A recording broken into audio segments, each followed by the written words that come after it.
नमस्कार छात्रों। पिछले वीडियो को हमने एक चित्रपाठ देखा था, वाचन मेला। आपने उस पाठ का सभी कार्य पूरा किया होगा। आज हम अगले पाठ की ओर बढ़ते हैं। पन्ना नंबर 11 पर सुनो, समझो और गाओ 2 नंबर की कविता है, फूल और कांटे। इसके कवि है अयोध्या सिंह उपाध्याय, हरि औध। उनका परिचय देखते हैं। उनका जन्म 1865 आजमगढ़ उत्तर प्रदेश में हुआ था। उनकी मृत्यु 1947 में हो चुकी है। उन्होंने जो रचनाएं लिखी हैं वो है प्रिय प्रवास, पद्य प्रसून, वैदेही वनवास, अधखिला फूल, प्रेम कांता आदि।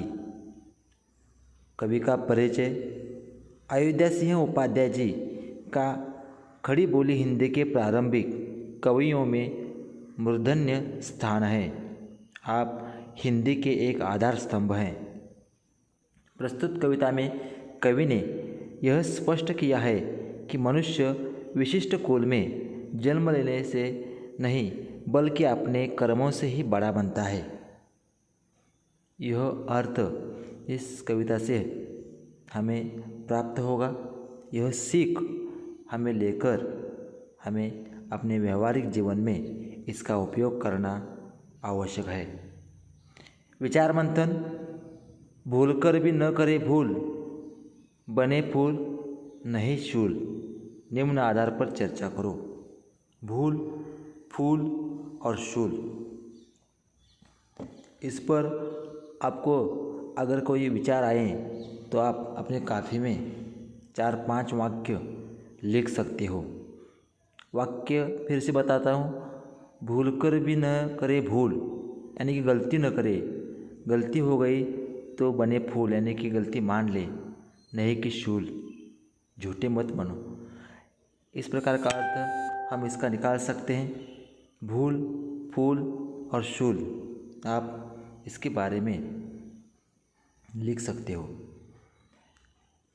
मैं आज पहले कविता पढ़ता हूँ और उसके बाद इस कविता के जो शब्दार्थ है मैं आपको बताऊँगा। एक के बाद एक आप अपने काफ़ी में लिखिए। चलो तो कविता पढ़ते हैं। अपनी किताब हाथ में ले या मोबाइल में भी आप देख सकते हो। है जन्म लेते जगह में एक ही पौधा उन्हें है पालता। रात में उन पर चमकता चांद भी एक ही सी चांदनी है डालता। मेघ उन पर है बरसता एक सी उन पर हवाएं है बही। पर सदा ही यह दिखाता है हमें, ढंग उनके एक से होते नहीं। अगले पन्ने पर जाते हैं। छेद कर कांटा किसी की उंगलियां, फाड़ देता है किसी का वर वसन।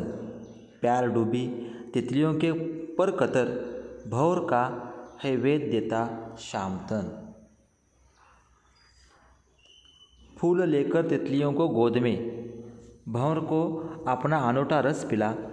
निज सुगंध और निराले रंग से है सदा देता कलिज की खिला। है खटकता एक सबकी आँख में, दूसरा है सोहता सुर शीश पर। किस तरह कुल की बढ़ाई काम दे, जो किसी में हो बड़प्पन की कसर। इस प्रकार की यह कविता है। इसका बहुत सारा अर्थ हम निकाल सकते हैं और अपने जीवन में सफलता के मार्ग पर चल सकते हैं। मैं इस कविता के जो शब्दार्थ है अभी मैं शब्दार्थ बताने वाला हूँ। अपने किताब में भी देखकर आप लिख सकते हो और उससे भी कहीं ज़्यादा मैं शब्द आपको देने वाला हूँ। अपने काफ़ी में लिखिए शब्दार्थ। पहला शब्द है मेह। मेह यानी कि बादल। मेह यानी कि बादल। वर। वर यानी कि श्रेष्ठ, सुंदर। वसन। वसन यानी कि वस्त्र। वसन यानी कि वस्त्र। वेदना। वेदना यानी कि घायल करना। वेदना यानी कि घायल करना। भंवर। भंवर यानी कि भंवरा। भंवर यानी कि भंवरा। जी। जी यानी कि मन। सोहना। सोहना यानी कि शोभा देना। शीश। शीश यानी कि सिर। शीश यानी कि सिर।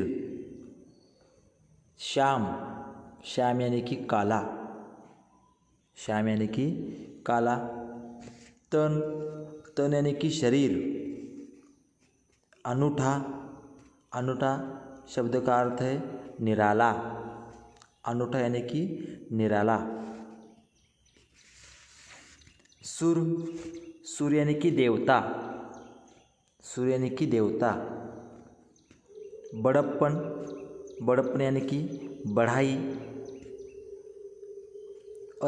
अल्पविराम दीजिए, महत्व। बड़प्पन यानी कि बढ़ाई, महत्व। कसर यानी कि कमी। कसर यानी कि कमी। निज। निज यानी कि अपना। निज यानी कि अपना। ये नए शब्द हैं इस कविता के। एक मुहावरा है, वो भी लिखिए। मुहावरे का नाम है जी की कली खिलना। फिर से सुनिए, जी की कली खिलना। जी की कली खिलना यानी कि खुश होना। अर्थ लिखिए इसका, खुश होना। इस प्रकार के नए शब्द इस कविता में हमें दिखाई पड़ते हैं। आप आज ध्यान से इस कविता को पढ़िए, इसके शब्दार्थ को पढ़िए और अपने ध्यान में रखिए। अगले वीडियो को हम इस कविता का सरल अर्थ देखेंगे। धन्यवाद।